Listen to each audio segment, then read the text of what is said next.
polluting the water in the fort of Daulatabad. In the year 1934, some of my co-workers in the movement of the depressed classes expressed a desire to go on a sightseeing tour, if I agreed to join them. I agreed.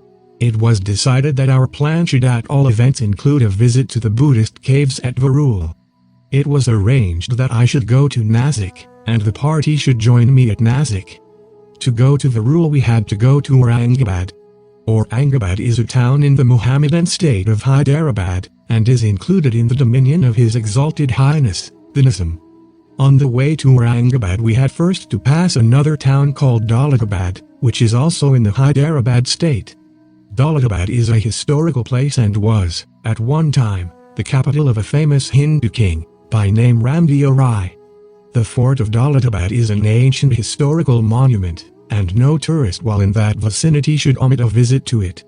Accordingly, our party had also included in its program a visit to the fort of Daulatabad. We hired some buses and touring cars. We were about 30 in number. We started from Nasik to Yala, as Yala is on the way to Aurangabad. Our tour program had not been announced, and quite deliberately. We wanted to travel incognito, in order to avoid difficulties which an untouchable tourist has to face in outlying parts of the country. We had informed only our people at those centers at which we had decided to halt. Accordingly, although on the way we passed many villages in the Nizam state, none of our people had come to meet us.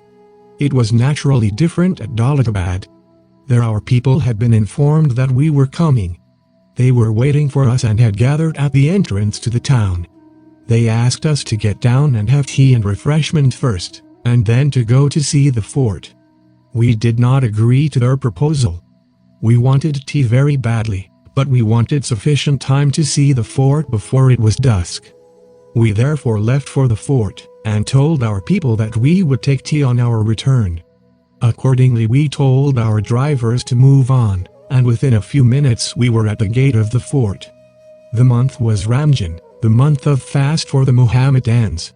Just outside the gate of the fort there is a small tank of water full to the brim. There is all around a wide stone pavement.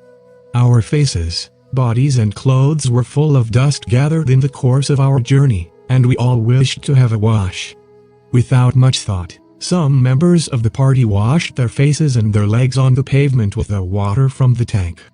After these ablutions, we went to the gate of the fort. There were armed soldiers inside. They opened the big gates and admitted us into the archway. We had just commenced asking the guard a procedure for obtaining permission to go into the fort. In the meantime, an old Mohammedan with a white flowing beard was coming from behind shouting, "The deads, meaning untouchables, have polluted the tank." Soon all the young and old Mohammedans who were near about joined him and all started abusing us. The deads have become arrogant. The deads have forgotten their religion and is to remain low and degraded. The deads must be taught a lesson. They assumed a most menacing mood. We told them that we were outsiders and did not know the local custom. They turned the fire of their wrath against the local untouchables, who by that time had arrived at the gate. "Why did you not tell these outsiders that this tank could not be used by untouchables?" was the question they kept on asking them. Poor people. They were not there when we entered the tank area. It was really our mistake, because we acted without inquiry. The local untouchables protested that it was not their fault. But the Mohammedans were not prepared to listen to my explanation. They kept on abusing them and us. The abuse was so vulgar that it exasperated us. There could easily have been a riot, and possibly murders. We had, however, to restrain ourselves. We did not want to be involved in a criminal case which would bring our tour to an abrupt end. One young Muslim in the crowd kept on saying that everyone must conform to his religion, meaning thereby that the untouchables must not take water from a public tank. I had grown quite impatient, and asked him in a somewhat angry tone, "Is that what your religion teaches? Would you prevent an untouchable from taking water from this tank if he became a Mohammedan?" These straight questions seemed to have some effect on the Mohammedans. They gave no answer, and stood silent. Turning to the guard I said, again in an angry tone, "Can we get into the fort or not? Tell us." If we can't, we don't want to stop. Stay. The guard asked for my name.